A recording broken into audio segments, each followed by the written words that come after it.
योऽन्ध प्रविश्य मम वाचम् इमां प्रसुब्धां सञ्जीवयत् अखिलशक्तिधरस्वधाम्ना अन्यां च हस्तचरणश्रवणत्वगादीन् प्राणान् नमो भगवते पुरुषाय तस्मै नमस्सभायै. விஷ்ணு சஹஸ்ரநாமத்தோட மகிமையை பார்த்துட்டு இருக்கோம் இல்லையா? இதெல்லாம் மகரிஷிகள் வகுத்து நமக்கு கானமாக பண்ணி நமக்கு கொடுத்த நாமங்கள் தான் இந்த சகஸ்ரநாமங்கள் அப்படின்னு சொன்னேன். அதை விட்டுட்டு வேறு இடத்துக்கு போனால் பிரயோஜனமே கிடையாது. ஒருத்தர் போனார், ரிஷிகேஷத்துக்கு போனார். கங்கா நதி தீரத்தில் நின்றுண்டு ரொம்ப தாகம் எடுக்கிறது அவருக்கு. கங்கை பிரவாகமாக ஓடுறது, அதை பார்த்துட்டே இருக்கார். உன்னை தாகத்தை போக்கிக்கிறதுக்காக கங்கையிலேருந்து தீர்த்தத்தை எடுத்து சாப்பிட வேண்டாமா? அப்படி பண்ணலை அவர். கங்கைக்கு பக்கத்திலே கிணறு வெட்ட ஆரம்பித்தார். என்ன பண்ணுறா அப்படின்னு எல்லாரும் கேட்டான். கிணறு வெட்டுறேன் அப்படின்னார். எதுக்காக போ அப்படின்னார். தாகம் எடுக்கிறது, தாகத்தை தீர்த்துக்கிறதுக்காக கிணறு வெட்டுறேன். இதோ தான் கங்கை ஓடுறது, அதை பார்த்துக்காம அதை கண்டுக்காமல் இப்போ கிணறு வெட்டுறது அவசியமா? அதை மாதிரி தான் சகஸ்ரநாமத்தை விட்டுட்டு வேறு எதையோ பண்ணுறேன் அப்படின்னா அது கங்கையை விட்டுட்டு கிணறு வெட்டுற மாதிரி தான். இந்த சகஸ்ரநாமத்தோட 1000 திருநாமங்களும் வேதாட்சரங்களும் எப்படி கோர்வையாக இருக்கோ அப்படியே கோர்வையாக ஒன்றுக்கு ஒன்று எசைஞ்சு வருது. ஏன்னா வேதத்தில் போனோம்னா கிரமபாடம் அப்படின்னு ஒன்று உண்டு. எப்படி மனுஷா நடந்து போகிறாளோ அந்த மாதிரி இந்த கிரமபாடமானது வருது. மனுஷன் எப்படி நடக்கிறான் அப்படின்னா ஒரு காலை தூக்கி வைக்கிறான், அப்புறம் இந்த காலை கொண்டு போய் அந்த காலோட சேர்க்குறார். மறுபடியும் அடுத்த காலை எடுத்து தூக்கி வச்சுட்டு அதை நல்லா ஊனிட்டு அப்புறம் இன்னொரு காலை எடுத்து இந்த காலோட சேர்க்குறார். அந்த மாதிரி பதங்கள்லாம் செஞ்சு வர்றதுக்கு கிரமம் அப்படின்னு பேர்.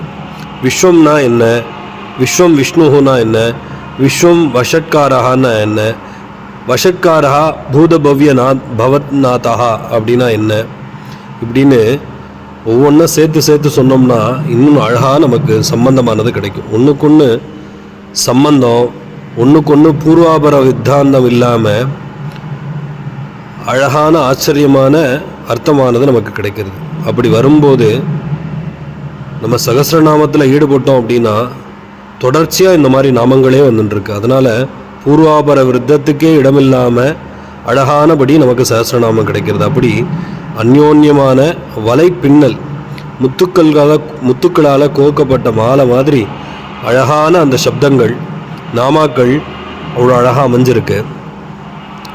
அதை அனுபவித்து ஆராய்ஞ்சு பார்க்கணும்.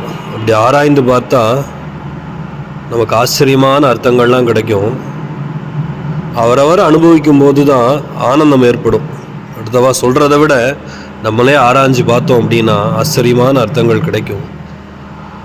ஒரு நாமாவோட இன்னொரு நாமாவை சேர்த்து அனுபவிக்கும் போது ஏற்படக்கூடிய அர்த்த விசேஷங்கள் ரொம்ப உயர்வானதாக இருக்கும். விஸ்வம் அப்படின்னு சொல்லும்போது கிடைக்கக்கூடிய அர்த்தம், விஸ்வம் விஷ்ணுஹு அப்படின்னு சொல்லும்போது கிடைக்கக்கூடிய அர்த்தம், இவற்றையெல்லாம் தனித்தனியாக அனுபவித்து பார்த்தோம்னா ஆச்சரியமாக இருக்கும்.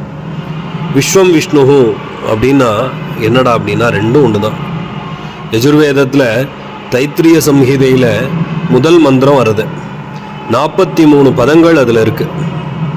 அது என்ன சொல்கிறது அப்படின்னா, மேய போகிற பசுக்கள் எல்லாம் சாயங்காலம் சௌக்கியமாக திரும்பி வரணும், அந்த பசுக்கள் எல்லாம் கிரகத்துக்கு நிறைய பாலோட திரும்பி வரணும், நல்ல பலத்தையும் புத்தியும் தரக்கூடிய, நிறைய பால் தரக்கூடிய, நிறைய கன்றுக்கள் ஈன்றக்கூடிய உயர்ந்த பசுக்கள் திரும்பி சௌக்கியமாக ஆற்றுக்கு வரணும், அதை எந்த துர்தேவதையும் அடிச்சிடாமல் சௌக்கியமாக கண்ணுக்குட்டியோடு சேர்ந்து ஆனந்தமாக இருக்கணும், அதற்கு அருள் புரியணும் அப்படின்னு பெருமாள்கிட்ட பிரார்த்திக்கிற மாதிரி யஜுர்வேதம் ஆரம்பிக்கிறது.